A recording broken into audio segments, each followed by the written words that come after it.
Salam, salam, outsider, le débrief commence maintenant. La Belgique l'emporte aujourd'hui 2-0 face à la Roumanie. Top performance de la part des Belges, ils se sont gérés. De temps en temps, un match de football peut être beaucoup plus facile que n'importe quelle autre chose dans la vie, surtout quand ça commence bien. Les Belges, ils arrivent même pas 2 minutes de jeu. 2 minutes de jeu et les frites, elles étaient prêtes. Les frites, elles étaient prêtes, elles étaient dorées. Ils ont eu l'occasion de les mettre 2 fois dans l'huile parce que c'est comme ça qu'il faut frire les frites. Il faut les mettre une première fois dans l'huile, voilà, une pré-cuisson, ensuite une deuxième fois dans l'huile et après elles sont parfaites. C'est comme ça que les Belges sont venus. En même pas 2 minutes, ils ont frit les Roumains. But de Tielemans. Où veux-tu aller avec cela, franchement? Rapidement, vite fait, bien fait. Donc du coup, ils ont tellement bien commencé le match qu'ils étaient obligés de se gérer. Quand tu commences aussi bien un match, il n'y a que 2 scénarios qui sont possibles. Soit à un moment donné, tu recules parce que tu te dis, bon voilà, c'est bon, on a marqué, on va essayer de tenir le score. Soit tu continues à attaquer en te disant, j'ai envie de mettre ce deuxième-là. Et la Belgique, je pense qu'ils ont choisi la deuxième option. Ils ont continué à attaquer et ils ont continué à attaquer à travers un joueur, Jérémy Doku. Mais quelle performance de la part de Jérémy Doku. C'est dommage parce que tu regardes le match de Doku et tu te dis, il aurait pu, voilà, il aurait pu avoir les passes D. Il aurait dû avoir les passes D. Mais c'est Doku qui est dangereux. C'est Doku qui fatigue les gens. C'est Doku qui fait les passements de jambes. C'est Doku qui fait les crochets. C'est Doku qui renverse le jeu, qui remet le jeu à l'endroit et qui remet le bordel en fait. C'est tout, c'est Doku. C'est Doku, c'est Doku, c'est Doku. Et tu as besoin de ce genre de joueurs-là qui sont capables de déstabiliser ton adversaire à n'importe quel moment du match. Donc du coup, tu as une équipe nationale de Belgique aujourd'hui qui arrive avec un système de jeu beaucoup plus, j'ai envie de dire, équilibré. Beaucoup plus équilibré. Doku sur un côté, Castagne de l'autre, défense à 3, Luke Bacchio sur le terrain, pertinent pour les pressings. Donc ça donne une équipe qui presse quand même très haut son adversaire. D'ailleurs, plusieurs fois, les Roumains peuvent prendre en compte les Belges parce que les Belges, ben, ils sont hauts sur le terrain.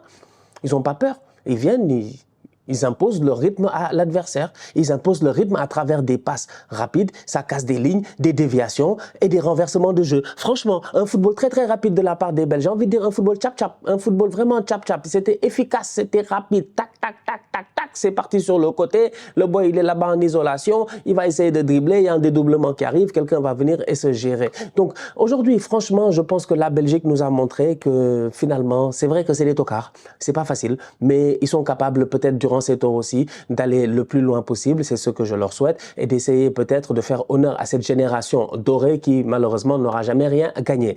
D'un autre côté, parlons de Romelu Lukaku. Il fait un match aujourd'hui qui, à mon humble avis, est un très bon match de football. Lukaku n'a pas marqué, c'est vrai.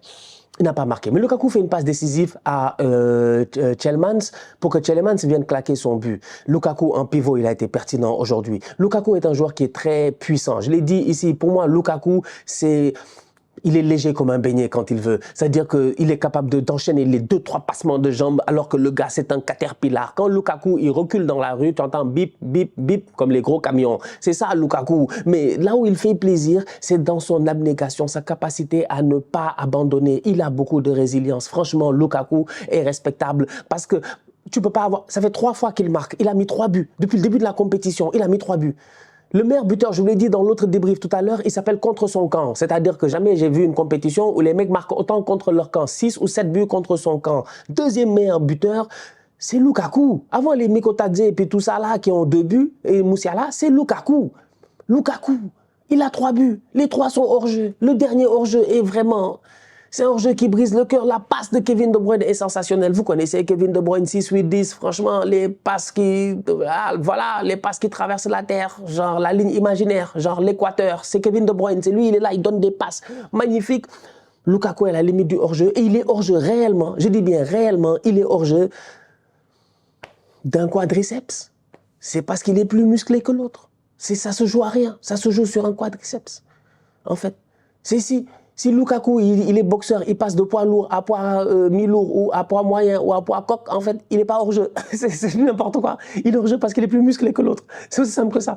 En fait, ce genre d'hors-jeu-là, moi, ça m'énerve. Oui, il y a hors-jeu, on est d'accord. C'est vrai, il y a hors-jeu, c'est la règle. Mais bon, en réalité, c'est voilà. C'est-à-dire, ils sont côte à côte au départ de l'action. Lukaku est plus explosif. Il va claquer son but et malheureusement, il y a ce offside-là. Donc, du coup, Lukaku, moi, j'aimerais le féliciter parce qu'aujourd'hui, il a montré que c'est un grand joueur. C'est pas facile. Il y en a certains qui mentalement auraient abdiqué, mais lui, il n'abdique pas. Même si le premier match, il marque 2 buts, les buts sont refusés, il arrive aujourd'hui, il tente. Plusieurs fois, des frappes, des bons arrêts du gardien, plusieurs fois dangereux, plusieurs fois, voilà, il marque son but, il y a hors-jeu, mais il n'abandonne pas. Il continue à motiver ses coéquipiers, il continue à se gérer, il continue à attaquer jusqu'à la fin et tu sens que ses coéquipiers ont envie de le lui rendre. Franchement, c'est important d'avoir un attaquant comme ça, un attaquant qui mentalement est fort. C'est important. Un attaquant peut passer à travers une période de disette. Je pense que tous les grands joueurs sont passés à travers des périodes de disette, tu vois. Ta période de disette peut être à tout moment, elle peut être au courant d'une saison, c'est un peu moins grave parce que, bon, voilà, tu as 38 matchs, donc tu peux te rattraper et la saison elle est longue, mais quand c'est durant une compétition c'est beaucoup plus dur parce que le temps il est court. Donc après le premier match, le deuxième match, on se pose des questions en se disant est-ce que c'est le nulard des tocards ou est-ce qu'il va commencer à jouer comme une superstar? Tu vois, les gens se posent des questions. Lukaku, il arrive, la dernière Coupe du Monde, on s'en rappelle, c'est lui, il vient taper le poteau 2 fois ou un truc comme ça. Je ne sais même plus c'était quel match là. Il y a un match de Lukaku à la dernière Coupe du Monde, il est venu, il est rentré, mais c'est du n'importe quoi, il doit claquer un but, il manque de chance. Il manque de chance. Il arrive à l'Euro, premier match, il met 2 buts, on dit c'est hors-jeu. Donc je commençais à m'inquiéter pour lui, mais aujourd'hui, mentalement, au top, franchement. Ça va venir, les buts vont rentrer. Kevin De Bruyne, il a fait son match lui aussi, il a été très bon. De Bruyne, c'est un tonton, hein. Il va avoir 33 ans cette année, c'est incroyable. Il va avoir 33 ans dans quelques mois, là. C'est un tonton, un vieux de la vieille, en fait. Il est là, nous traumatiser. Ils sont là à chanter. Oh, Kevin De Bruyne. Je déteste cette chanson. Je déteste cette chanson. Dès que je l'entends, en fait, je pense à Manchester City et ça me ramène dans des traumatismes psychotraumatiques qui me fatiguent depuis plusieurs années avec le chauve de Pep Guardiola. Oh, Kevin De Bruyne. Et ouais, c'est vraiment traumatisant. Top performance de sa part aujourd'hui. Très beau but. Et un but qui vient du gardien de but, Castells. Et voilà, j'ai envie de finir un peu avec lui parce que franchement, en fait, De Bruyne fait son match, il n'y a pas de problème, il claque son but, bien joué. Le dégagement est très bon, mais là où c'est intéressant, c'est de dire Castells, ça fait 2 matchs. La dernière fois, j'en ai parlé lors du premier match, il a été bon. Je l'avais dit dans le débrief, il a été bon. Quand tu as Thibaut Courtois comme gardien de but pendant des années et que tu ne l'amènes pas à l'Euro, tu prends une décision drastique, une décision importante, une décision dangereuse, tu vois. Même Lounine, il s'est rassis à un moment donné pour laisser Courtois et finale de Ligue des Champions, fin de championnat et tout, parce que Courtois, c'est Courtois, et Courtois, c'est un grand gardien. Donc, Thibaut Courtois n'est pas appelé, et on s'en rappelle, je pense qu'à la dernière Coupe du Monde, il n'y avait pas eu des problèmes. Il me semble qu'il y avait eu des problèmes entre les Belges, il n'y avait pas eu des disputes entre les joueurs ou des problèmes d'ego, je ne sais pas, il y avait quelque chose, il y avait peut-être une tension qui était dans ce groupe-là. Tu as l'impression que l'osmose dans le groupe est meilleure. J'ai vu des interviews, Openda, Lukaku, les gars ont dit que le groupe, il vit bien.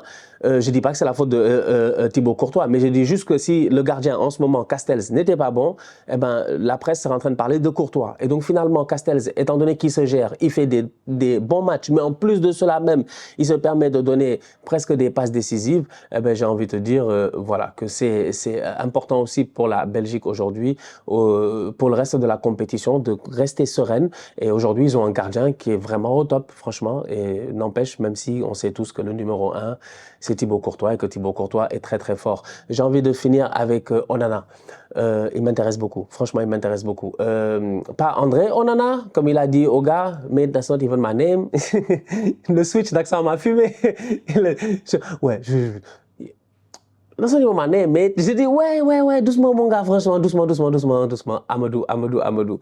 Faut laisser ces tocards-là. Amadou Onana, vraiment, son volume de jeu, moi, m'intéresse. En fait, j'ai des flashs dans ma tête. Je vois des Partey, des Onana, des Declan Tchep. Et je me dis, ouais, c'est ça qu'il me faut. C'est ça qu'il me faut en Première Ligue pour essayer de mettre peut-être cette pression à Manchester City pour tenir au courant de la saison. On va voir ce que Arsenal va faire dans cette position de numéro 6. Mais franchement, moi, Amadou Onana, il m'intéresse. Franchement, il m'intéresse.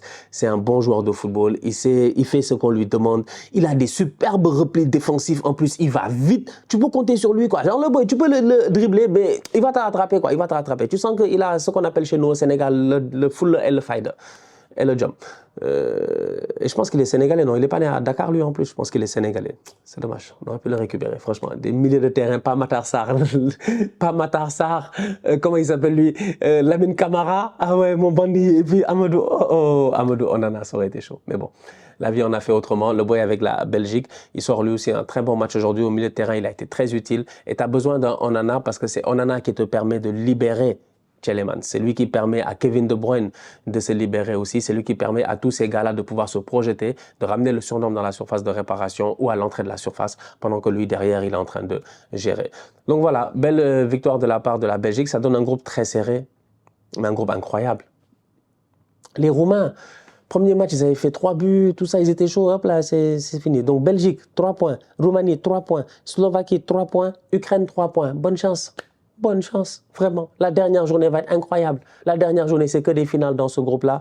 Je pense que ça va être la Belgique contre l'Ukraine et la Slovaquie contre la Roumanie. Fou, ça promet, franchement. C'est-à-dire que dans un monde extraordinaire, peut-être tout le monde finit avec 4 points.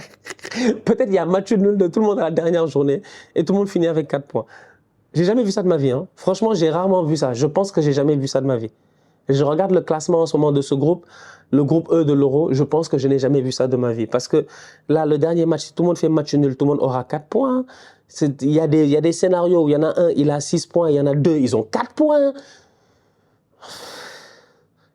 Ah ouais, c'est incroyable. Il y a même un scénario où tout le monde a 4 points et le quatrième, il ne se qualifie pas parce qu'il est quatrième, parce qu'il n'est pas parmi les meilleurs troisièmes. Je pense, ça marche comme ça. C'est possible. C'est incroyable. Je sais pas. On va sortir les calculatrices. La famille, on se capte très très bientôt pour une nouvelle vidéo. D'ici là, on continue à liker, on continue à partager. On s'abonne, on s'abonne, on s'abonne. On est ensemble, on reste en santé. C'est le plus important. Tous outsiders.